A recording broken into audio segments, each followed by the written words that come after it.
Sesungguhnya dalam penciptaan langit dan bumi, dan silih bergantinya malam dan siang, terdapat tanda-tanda bagi orang-orang yang berakal, yaitu orang-orang yang mengingat Allah sambil berdiri, atau duduk, atau dalam keadaan berbaring, dan mereka memikirkan tentang penciptaan langit dan bumi seraya berkata, "Ya Tuhan kami, tiadalah Engkau menciptakan ini dengan sia-sia. Maha suci Engkau, maka peliharalah kami dari siksa neraka." Al-Quran, Surat Ali Imran, ayat 190 sampai 191. Sebesar apakah alam semesta ini? Di manakah batasnya? Mungkinkah kita mengetahuinya? Untuk mempelajari ini, marilah kita melakukan perjalanan di alam semesta untuk merenungkan besar dan agungnya kekuasaan Allah Subhanahu wa Ta'ala. Marilah kita melakukan perjalanan di alam semesta dengan berangkat dari planet bumi tempat kita tinggal. Untuk memudahkan, marilah kita membuat asumsi bahwa perjalanan kita dimulai tanggal 1 Januari dengan kecepatan cahaya, yaitu 186.000 mil per detik, atau sama dengan 223.200 km per detik. Sebagai perbandingan, ukuran diameter planet bumi adalah 12.756 km. Jadi, 1 detik kita melesat melakukan perjalanan sama dengan 17 kali lebih kita menembus bumi. Dalam waktu 8 menit 19 detik, perjalanan kita sudah melewati planet Venus dengan jarak dari bumi 93 juta mil atau 111,6 juta kilometer. Setelah 5 jam 31 menit, perjalanan kita telah melewati planet Pluto dan kedua bulannya. Jarak perjalanan kita dari bumi sudah mencapai 3,5 miliar mil, atau sama dengan 4,2 miliar kilometer.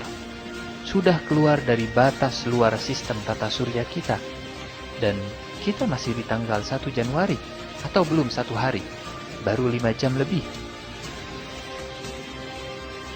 Kemudian perjalanan kita mulai menuju galaksi.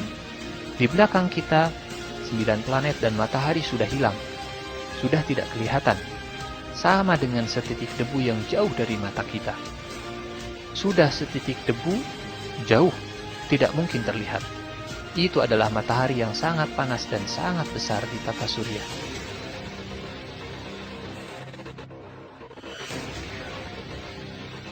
Akhirnya, setelah 5 tahun perjalanan kita di alam semesta, sekali lagi dengan kecepatan cahaya 223.200 km per detik.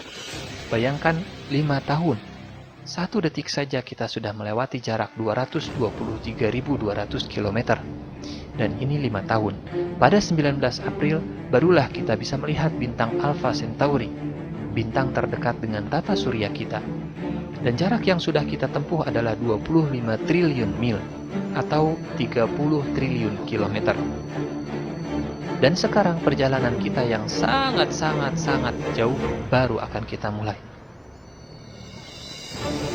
Pada jarak 10 tahun cahaya dari matahari, sangat jauh sekali di alam semesta, satu persatu bintang-bintang yang membentuk galaksi bisa kita lewati. Pada jarak 100 tahun cahaya, atau 500 triliun mil, atau 600 triliun kilometer, bahan-bahan gas dan nebula dari ujung-ujung galaksi Milky Way mulai nampak dalam pandangan kita. Setelah 1000 tahun cahaya, ekor-ekor galaksi dan bentuk disketnya mulai kelihatan.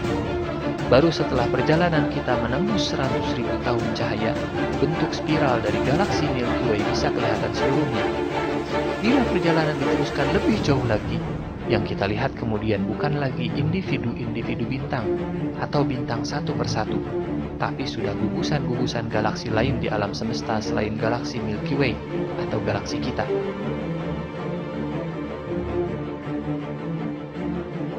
Jika kita tambahkan 22 angka 0 di belakang angka 10, yaitu 10 miliar triliun tahun cahaya, baru kita bisa melihat banyaknya galaksi di alam semesta.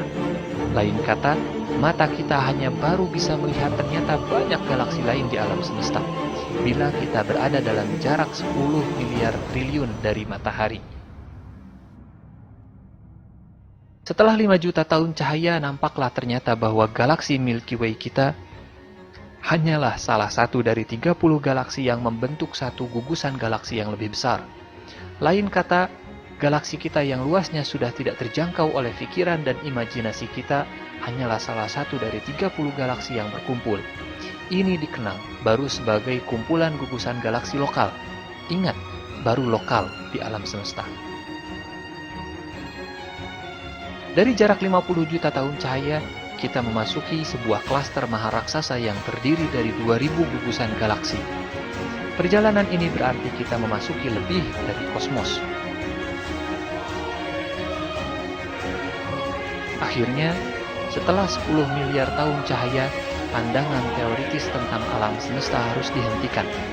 Lain kata, pandangan teori tidak mampu lagi menjangkau luasnya alam semesta. Miliaran galaksi yang tak terhingga dan tak terjangkau teori itu, atau sudah tak mungkin angka bisa menyebutnya, ternyata hanyalah sebuah titik di alam semesta. Baru sebuah titik. Perjalanan kita di alam semesta harus berakhir di keterbatasan ilmu pengetahuan. Tafakkaru fi khalqillah, wala tatafakkaru fi dzatillah. Memikirkan makhluknya saja, manusia tidak akan sanggup, apalagi penciptanya. Itulah sebab logisnya memikirkan Tuhan dilarang karena kita tidak mungkin memikirkannya. Otak, pikiran, dan kecerdasan pengetahuan manusia terlalu lemah.